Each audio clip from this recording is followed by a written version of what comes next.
What is good, NIO family? It's Rey-Jay back with another video, and in this one, I'm going to be breaking down what's going on with the overall market, what you should be watching for. I'm going to talk about the FOMC meeting, what the data is telling us about NIO, what the technicals are telling us for SPY, Tesla, the QQQ, and a couple of tickers out there, and why you should be very cautious during a time like this, as I give you guys a very important warning about the markets. Now, before I break anything down about all this information, before I get into any more details, let me just mention a couple of things before starting. Firstly, I'm not a financial planner, so take none of this as financial advice. And don't forget about the Moo link. The offer ends very soon. Put in $100 and you're guaranteed 5 free stocks with a $100 cash reward. The offer ends in a couple of weeks. Check it out before they run out. With that out of the way, let's get on with the video. All right, guys, today was a very, very crazy day, to say the least. It was just insane. If you watched it, let me just show you how crazy today was. Basically, in the morning, the market started pumping for the first couple of hours of the trading day. Right? Got this very, very nice pump. SPY went all the way up to 439, coming just short of my target of like 440 to 442. Came just short. I was hoping it would pump a little bit more. We didn't really reach that level, and now the market is showing some signs of weakness, in my opinion. I'm going to break that down in just a couple of minutes. What happened today? We got this nice pump up. We formed this head and shoulders like formation. Then the market started declining a little bit. Then the rate hike decision came out that the Fed was going to leave it unchanged. Then what did the market do? We got this fake drop. It dropped super hard in just a couple of minutes. Actually, within 10 minutes, it went from the mid 437s all the way down to the 433s. So it dropped almost 1% or more than 1%. And just like within 7 to 8 minutes, it just dropped super hard. Got this fake drop. Then it tried to bounce a little bit and it continued to drop even more. Then right here, Jerome Powell started speaking. And throughout his entire speech almost, the market started reversing and pumping slowly, slowly making its way up and up and up, coming to this imbalance zone right over here, and then pushing even higher. Then it formed what almost appeared to be like a cup and handle. I think it formed the cup and handle like right here and then got the pump from there.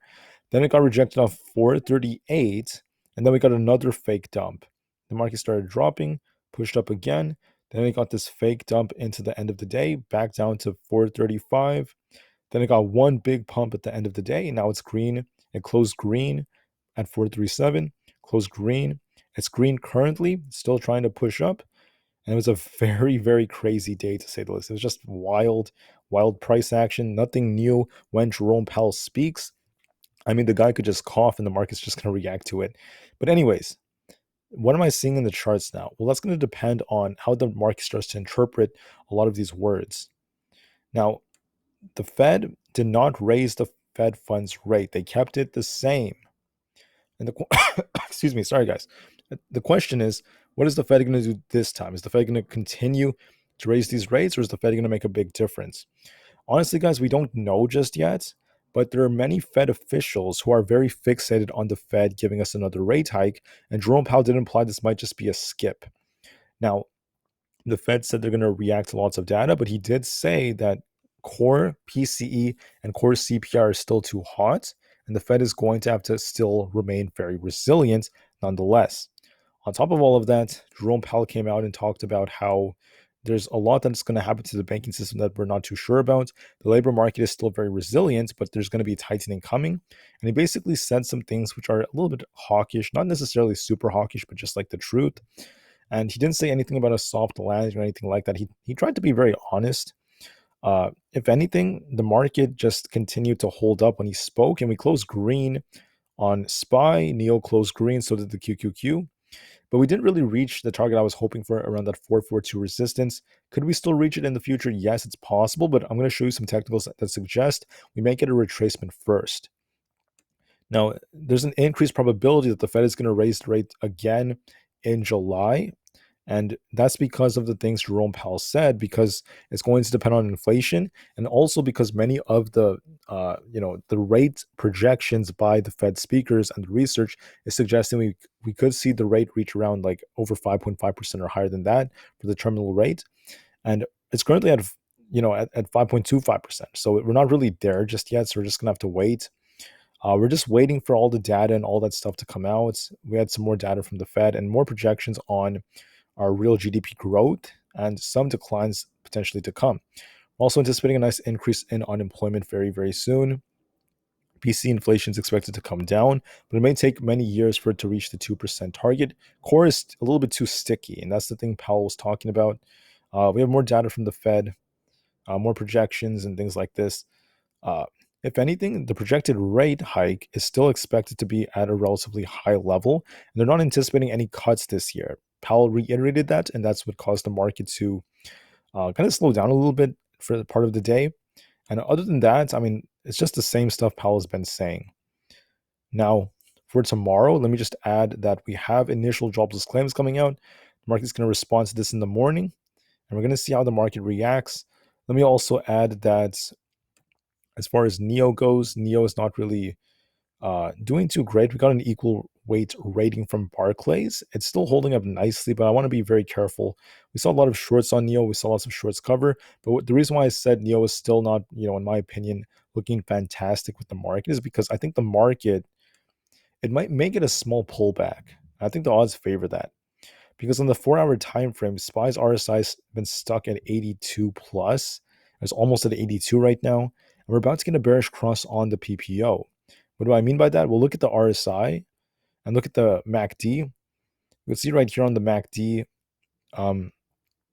we're very close to these bearish crosses, which tend to mark some downsides, even just small drops like by a few dollars. That's what's likely about to happen. If you look at this overall trend, we're very close to it. And you could argue there's a bearish divergence, but there's no confirmation of this just yet. So I am leaning a little bit more bearish, guys, but hold on a second. I'm not guaranteeing we're just going to start tanking. I'm not saying that. We need to watch first these confirmation levels. So on SPY, we have resistance at 438. If we break that, we could get closer to 440 and potentially 442, which is where we have the major resistance. But that's not a guarantee because, like I said before, the bigger time frames are looking a little bit weaker. So there's a higher probability of this thing coming back down to this like 436.64 to 436.25 level. Maybe even a little lower. If that fails, then we have 435 to 434.97, which is where the 50 is, followed by 433.98 and even lower than the 433s later on. A small retracement would be very healthy. I'd be completely fine with that. But remember, that does not mean the market is crashing. There's a big difference, right? Just like how if you go back, right, it's not healthy for the market to just go up and up and up and up. A small retracement could come, but then we could establish a bottom somewhere and then get a nice rebound and then try to push even higher. In the future, over the next couple of weeks, next few months, if we manage to break above 440 and we test 442 again over the next few weeks, we could break it and still see 450 on SPY. But all I'm saying is for now, we might see a small retracement first before we see anything like that. I'm not saying it's a crash, just a very healthy pullback. Want to make that clear. For Tesla, if you look at Tesla, the 1 hour has that. On the 4-hour time frame, we just barely got this bearish cross right now, and overall it's been declining just a little bit. It held up pretty decently so far. It's only down 0.7%, but the problem is the momentum is starting to favor the bears a bit more. So we could see this thing try to like push up by the time it opens and then just continue to decline. And let me just also add that Tesla has this unfilled gap on the 4-hour time frame all the way down to about this 250 level. So I think there's some good chance it might come down here first before it tries to get any meaningful bounce. Now, if it breaks below 250, we're going to be watching the next support zones around this like 247, 245.95, 244.5, and also, the lower levels. But I'm not too worried about those until we see how it reacts to 250. But I am leaning in that direction that it could come down and once again revisit this level. It hasn't really filled this gap or done it in a very strong manner. It could try to pump in the morning time, trade sideways, then end up just dropping a little bit. For the QQQ, before I talk about NIO, it's actually looking stronger than SPY. The 4 hours is still not confirming any downside. There is a bearish divergence technically like right here that developed. Actually, no, I'm not seeing a bearish divergence. I think on the MACD, it's there, but there's no confirmation of it playing out. So the NASDAQ, the QQQ, these things are looking stronger. It is overbought though, and that's my only concern about it. Still looks strong. There's no confirmation of it cooling off just yet. And we're just gonna have to wait and see because the video is pumping very hard, still trying to help this thing hold up. We're just gonna wait. It could try to push up to like 368 first and then get a rejection, but for now we just don't see it. There is a bearish divergence developing on the 30-minute time frame, but there's no confirmation of it breaking down. So it's best just to be patient and see how this reacts. If it pushes up, we're going to be watching 368. If it comes down, 366, followed by 364.69, 363, then finally the 50 EMA around 363.5. We're still in the middle with this. There's a bearish divergence, so the odds do favor it potentially just trading sideways for a bit, maybe even rejecting. But I don't know for sure until we get confirmation, so I'd be very careful. But when it comes to NIO, on the 30-minute time frame, we're about to get this like bullish cross. But on the 4 hours, not looking that strong. You can see on the 4 hour, NIO is getting very close to getting a bearish cross on the PPO. And I told you guys to watch this 9.25 resistance. It came to 9.2, just barely below it. Very, very close. But if anything, it looks like NIO could end up getting a slight retracement. It has this like unfilled gap in the pre-market at this 8.94 level. There is also, another potential retracement zone around this like mid $8 level, 8.6 or so. It's a little bit overbought on the 4 hour. So there's no confirmation of NIO breaking yet, but if it breaks below $9, you're going to be watching support around this 8.86 level. Then after that comes 8.61, then potentially 8.2, which is where the 250 EMAs happen to be. If it tries to break out, we have to break and hold above 9.2 to 9.25, and then we can see 9.5 plus. I believe it's still possible for NIO to push up into the 10s. But before that happens, would you prefer if it just goes up again and again and again forever? Or would it be more healthy for it to come down first and then potentially try to rebound and get a bounce? I'm leaning more in the direction of this cooling off a bit before that happens, but it's going to depend on the markets, right? I'm always open-minded. That's why I'm looking at both support and resistance levels on SPY and NIO. But I'm leaning a little bit more in the direction that the market may cool off just a little bit. We may see NIO come down just a bit for the time being because of the fact that a lot of the market priced in the rate hike. And then on top of that, Jerome Powell did say some things which are not the best, such as inflation being too hot, and many of these Fed officials are still very fixated on another rate hike. So he implied that this is most likely going to be a skip, but it's not a guarantee because they're going to depend on the data. So with that said, like I said, I would just rather be very careful now, watch for any confirmation, and just be very patient when watching these charts. I told you the direction I'm leaning in, but I'm not too, like fixated on that. We are getting some signals suggesting that the market may retrace a bit, but we'll just have to wait and see for what the reaction is and watch support and resistance levels. I'm open to both possibilities, like I said, but I am leaning a little bit more bearish based off the 4-hour time frame. With that said, thank you for listening. Please watch the levels I mentioned on NIO, and just know, no matter what happens, NIO is still very strong for the long term.